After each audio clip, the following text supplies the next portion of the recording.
बच्चा ग्राउंड में जाके माता पिता को ये रहेगा कि ग्राउंड से वापस आएगा या नहीं। तो इससे ज्यादा इनसिक्योरिटी क्या हो सकती है। ये देश के जो खेल मंत्री हैं, नेशनल स्पोर्ट्स मिनिस्टर, उनको इस बात का संज्ञान लेना चाहिए। पूरे देश में ऐसे ग्राउंड जो अनसेफ हैं या इंफ्रास्ट्रक्चर जो अनसेफ है उसकी जांच होनी चाहिए। अभी हमें कॉमनवेल्थ गेम्स मिल गई 2030 में, तो पिछली जो कॉमनवेल्थ गेम्स हुई थी उसमें क्या किरकिरी हुई थी। पुल गिर रहे थे, स्विमिंग पूल का पानी लीक हो रहा था, और जिम्नास्टिक के जो बने होते हैं वो इंफ्रास्ट्रक्चर जिम्नास्टिक का वो गिर रहा था। तो क्या ऐसी उदाहरणें अभी भी पेश हो रही हैं, तो क्या हम विश्व गुरु बनने के लायक होंगे फिर इससे। ये देश के प्रधानमंत्री जी को, देश के स्पोर्ट्स मिनिस्टर को ये इस बात का संज्ञान लेना चाहिए। मान साहब, हरियाणा गवर्नमेंट कहती है कि देश में उसकी सबसे अच्छी खेल नीति है। ये खेल नीति बताइए आप, ये दूसरी घटना है, ये पहली नहीं है। एक बहादुरगढ़ में हुई है इससे पहले घटना 2 दिन पहले, मतलब 3 दिन में 2 बच्चे हमारे नेशनल प्लेयर वो चले गए दुनिया से। क्या कारण? पोल गिर गया। पोल क्यों गिर गया? सीमेंट या क्वालिटी उसकी जो है वो अप टू मार्क नहीं होगी। तो मतलब ये खेल नीति है। मंत्री साहब, हरियाणा के मंत्री कह रहे हैं कि यहाँ पर खेल नीति बहुत अच्छी है, लेकिन पंजाब की जो खेल नीति है कुछ भी नहीं है ना खिलाड़ी। सर, ये बातों पे क्यों पड़ रहे हैं वो? पंजाब अच्छा है, हरियाणा अच्छा नहीं है। आप ये बता दीजिए कि ऐसी घटनाएं जो होती हैं, मतलब ये क्यों हो रही है। मैं नहीं कहता कि खेल नीति अच्छी होगी, यहाँ पे ठीक अच्छी होगी, लेकिन हमें रिजल्ट तो दे दीजिए। अब ग्राउंड से बच्चे की लाश आ रही है, तो इनको पूछ के देखिए उनके पिता को खेल नीति कैसी है। सारी जिंदगी के लिए एक मतलब क्या भूल पाएंगे ये? सर, पंजाब में भी खिलाड़ियों का मर्डर हुआ था, उसमें पंजाब सरकार ने क्या किया? वो देखो, वो लॉ एंड ऑर्डर की स्थिति है, वो स्पोर्ट्स की स्थिति नहीं है।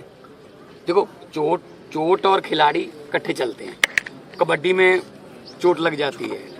कहीं हमारे प्लेयर थे रमन लांबा, और ऑस्ट्रेलिया के क्रिकेटर थे फिलिप, बाउंसर सर में लग गया, मृत्यु हो गई। जब ग्राउंड में देखते हैं कोई हार्ट अटैक आ गया, वो ऐसा चलो once in a blue moon हो जाता। लेकिन ये तो अकेला ही प्रैक्टिस कर रहा है। पहली बार उसका हाथ टच नहीं हुआ, दूसरी बार हाथ टच हुआ तो सीधी मौत उसके सीने पे आ गई। अच्छा, पंजाब इस पे मैं कोई राजनीति नहीं कर रहा हूँ। आपकी क्या इस पे ध्यान देना चाहिए। आपकी क्या डिमांड है? पहली बात तो ये कि सारे देश के ग्राउंड का इंफ्रास्ट्रक्चर जो है, जो स्पोर्ट्स मिनिस्ट्री है, वो हमें भी लिखे। मैं भी स्पोर्ट्स मिनिस्टर हूँ, हमें लिखे कि आप हमारे अप टू मार्क जो ग्राउंड है उनका रिपोर्ट दीजिए। मैं भी अपने अफसरों को, हम तो चलो अपने आप करते रहते हैं। पूरे देश में से अभी दोबारा कोई ऐसी घटना ना हो। परिवार यही चाहता है, इनको 5 लाख दे दो, 10 लाख, बच्चा वापस आ जाएगा। अभी इनके बच्चे के जो साथ खेलते बच्चे, वो कहते ग्राउंड में जाने को दिल नहीं करता। कैसे जाएंगे बच्चे? तो अगर स्पोर्ट्स में नंबर 1 बनाना है, कॉमनवेल्थ की जो हमें मेजबानी मिली है उसको अगर दुनिया में पुराना जो लगे हुए दाग वो धोने हैं, तो कम से कम ऐसी गांव के स्टेडियम की तरफ ध्यान दिया जाए। उन्होंने चिट्ठी भी लिखी हुई है बच्चों ने इसी ग्राउंड के बारे में कि जी ग्राउंड की हालत ठीक नहीं है। और ये मेरे पास एमपी लड़का है दीपेंद्र हुड्डा ने 7/11/2023 को पैसे जारी कर दिए थे। 12,30,000 construction of basketball ground sports stadium Lakhan Majra. ये देखिए, आप जूम कर लीजिए इसको। पैसे ही नहीं लगा। कहाँ पड़े पैसे? ये एमपी लैड का पैसा है। यूसी कैसे मिल गया फिर? अगर पैसा इस्तेमाल नहीं हुआ तो यूटिलाइजेशन सर्टिफिकेट देता है डिप्टी कमिश्नर, तभी आगे की किस्त आती है एमपी लैड की। मैं एमपी भी रहा हूँ 2 बार संगरूर से। तो ये पैसे अभी कह रहे हैं कमेटी बना दीजिए। हमने ये कर दिया, वो कर दिया, लेकिन अगर ये पैसे टाइम पे ये इस्तेमाल हुए होते तो शायद इस घर में खुशियाँ होती। अच्छा, हमें बड़ा दुख है। मेरी परिवार में बातचीत भी हुई है और मैं उसकी जांच करवा रहा हूँ भी वो पोल कब लगे थे, किसने लगाए थे, वो सारी जांच करवा रहा हूँ। हमने कार्रवाई भी की है और आगे हमने आदेश किए हैं विभाग को भी जितने भी पोल जहाँ जहाँ भी इस प्रकार के लगे हुए हैं उनकी कंडीशन को देखा जाए और चेक करके उनको दुरुस्त किया जाए। ये हमने कहा है क्योंकि खिलाड़ी हमारे गौरव हैं हरियाणा के, और खिलाड़ियों ने पूरी दुनिया में, हमारे हरियाणा के खिलाड़ियों ने नाम ऊंचा किया है, राष्ट्र का भी किया है, हरियाणा का भी किया है, और हर संभव हमारी खिलाड़ियों के साथ हम उनके साथ कंधे से कंधा मिला करके खड़े हैं, उनके सहयोग में खड़े हैं।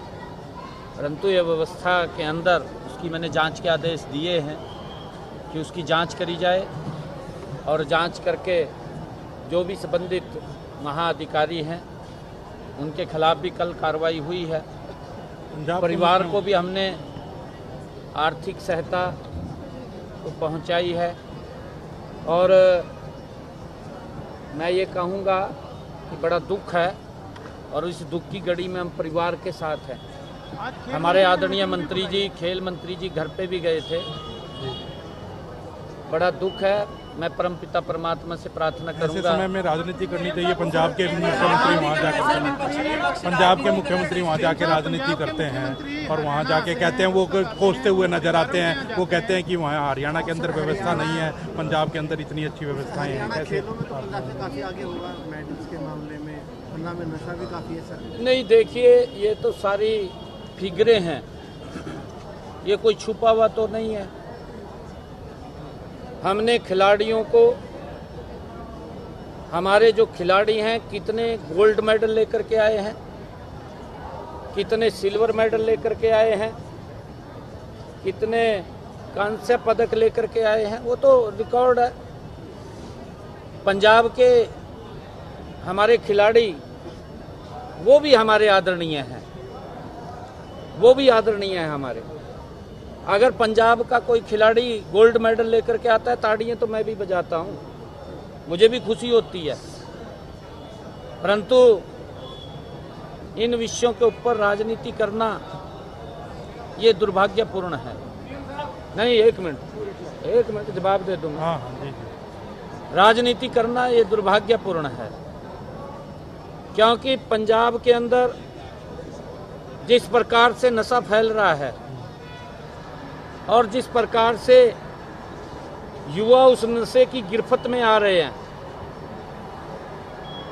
मैं ये कहना चाहूँगा पंजाब के मुख्यमंत्री से, क्योंकि ये जिम्मेवारी मिलती है, और उन्होंने तो इस बात को लेकर के वोट भी लिया है, क्योंकि उसके पीछे केजरीवाल साहब और दोनों बैठे रहते हैं। उन्होंने बड़े बड़े वायदे, बड़ी बड़ी बातें वो पंजाब के लोगों को कही थी। उन्होंने ये भी कहा था कि मैं 1 महीने के अंदर पंजाब से नशे को समाप्त कर दूंगा। ये होगी, ये केजरीवाल की भी होगी, कहीं ना कहीं वीडियो मिल जाएगी, भगवंत मान की तो मिल ही जाएगी। परंतु मुझे नहीं लगा सुबह 9 बजे से लेकर के 5 बजे तक तो सब ठीक रहता है, उसके बाद पूरा पंजाब में क्या होता है कुछ पता नहीं चलता, क्योंकि अंधेरे में पता नहीं चलता। हमारा पंजाब का युवा, पंजाब के युवाओं के माता पिता, पंजाब की जनता। मैं अभी एक चुनाव में गया था, उपचुनाव था, मैं एक गांव में बैठ गया जा करके। मैं जाते जाते रुका, मैं गांव के अंदर बैठ गया, मैं कहा लोगों की बात सुननी चाहिए। मैं जब उनसे बात करने लगा, मेरे को लोगों ने, बुजुर्ग लोग थे, हाथ जोड़ करके खड़े हो गए मेरे सामने ऐसे, और वो कहने लगे कि हमें नौकरी नहीं चाहिए, हमें अपना युवा बचाना है, नशे से इसको बचा लीजिए। ये पंजाब की बात है।